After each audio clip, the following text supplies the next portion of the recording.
بزرگ فرماتے میں چھوٹا تھا تو ایک ٹھگ نے ان کے ساتھ فراڈ کیا, but what beautiful message he get from that particular incident which happen in the childhood. بچپن میں یہ واقعہ ہوا تھا, مگر میسج کیسے لیا؟ وہ کہتے ہیں میں چھوٹا تھا تو ایک ٹھگ آیا میرے پاس ایک چاندی کی انگوٹھی تھی جو میرے والد صاحب نے مجھے گفٹ کی تھی. تو ایک ٹھگ آ کے مجھے کہتا ہے کہ بیٹا یہ گڑ دیکھو کتنا اچھا, چکھو اس کو. تو کہتا میں نے گڑ کو چکھا تو بڑا میٹھا تھا. کہا اپنی انگوٹھی کو چکھو. میں نے اپنی انگوٹھی پہ زبان لگائی تو کوئی ٹیسٹ نہیں تھا. تو کہا اچھی چیز تو یہ ہے نا بیٹا, تم یہ میٹھی چیز لے لو, انگوٹھی مجھے دے دو. کہتے مجھے سمجھ آئی کہ یار اس کو تو چکھنے سے کوئی ٹیسٹ ہی نہیں آ رہا, گڑ کو چکھنے سے بڑا میٹھا ہے. کہا میں نے گڑ لے لیا اور انگوٹھی دے دی.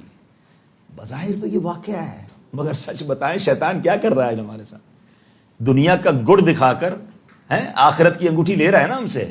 نماز کا جواب ثواب تو بعد میں ملے گا نا, سچ بولنے کی نیکی تو بعد میں ملے گی, حلال کمانے کا اجر بعد میں ملے گا. حرام کما کر اکاؤنٹ ابھی بڑھ جاتا ہے, پیسے تو ابھی آ جاتے ہیں. شراب پی کر انجوائمنٹ ابھی آ رہی ہے, اور شراب کی پنشمنٹ تو بعد میں ہے.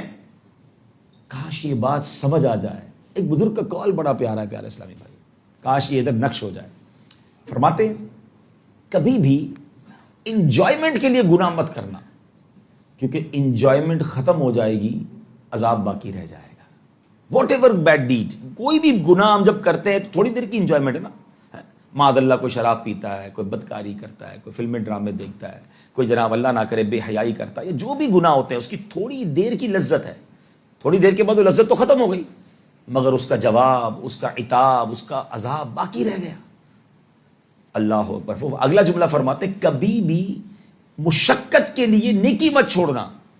مشقت ختم ہو جائے گی, ثواب باقی رہ جائے گا, اجر باقی رہ جائے گا. فجر کی نماز میں اٹھنے میں شیطان کہتا ہے کل سے پڑھیں گے, اتنی سردی کہاں اٹھیں گے, بستر سے نکلنا مشکل ہوتا ہے, ٹھنڈے پانی سے وضو کرنا مشکل, مگر جیسے ہی آپ نے فجر پڑھ لی آپ فری ہو گئے, دوبارہ سو جائیں, آپ ایزی ہو گئے نا, مشقت تو ختم ہو گئی, مگر اس کا اجر باقی رہ گیا.